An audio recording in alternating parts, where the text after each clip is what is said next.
কেটে ফেলে। আপনারা বিশ্বাস করলেও করতে পারেন, না করলেও করতে পারেন। উনি একজন বাতের রোগী, ব্যথা 120, বাত আছে আপনার 266, অ্যালার্জি আছে আপনার 730, ঠান্ডা অ্যালার্জি, কোল্ড অ্যালার্জি, যেটা থেকে নাকের ভিতরে পলিপ্যাচ আছে। পলিপ্যাচ আছে, সামনে আসেন, দেখাই দিন। এটা বলি টেনবেন না, যখন আর বড় হবে তখন দেখবেন। ঠিক আছে, বুঝতে দেখছেন এই সাইডে, এটা ক্লিয়ার, এটা হার বাঁকা, এটার মধ্যে পলিপ্যাচ আছে, দেখছেন? এটা জানেন আর একটু বড় হইবেন, নিঃশ্বাস নিতে কষ্ট হবে, তখন আপনার বুঝতে পারবেন যে আপনার পলিপ্যাচ হয়েছে। যদি চিকিৎসা নেন 1000 টাকা খরচ হবে। এখন মাথায় দুঃখ বলবো দেহটা পাখির মতো হালকা, 18 বছর যুবতীর মতো পাতলা, 1450 টাকার ওষুধ পাবেন ফ্রি। যতক্ষণ বাত আছে, ব্যথা আছে, জুতোর উপর দাঁড়াইতে, তো যখন কমে যাবে মেশিন আপনাকে অটোমেটিক নামাই দেবে। কিন্তু আল্লাহ বাঁচালে 5টা বছর ভালো থাকবে। 5 বছর ভিতরে আপনি রোগটা দেখাতে 2বার ওষুধ ফ্রি পাবেন। যদি চিকিৎসা নেন, জুতোর উপরে দাঁড়াবেন, না মেলে নামবেন পারবেন। একান্ত ব্যক্তিগত ব্যাপার। দাঁড়ান, পরীক্ষা করেন। পরীক্ষাতে 1 টাকা দিতে হবে না, নেমে যান।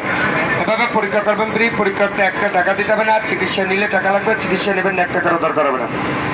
যদি চিকিৎসা নেন টাকা লাগবে, চিকিৎসা নেবেন 1 টাকা। ওই বড় ভাই, ভিডিও করেন মানুষের, টিকটক করার জিনিস না এটা। এটা করবেন যারা হাপুরিয়া খেলা দেয়, হ্যাঁ নিয়ে।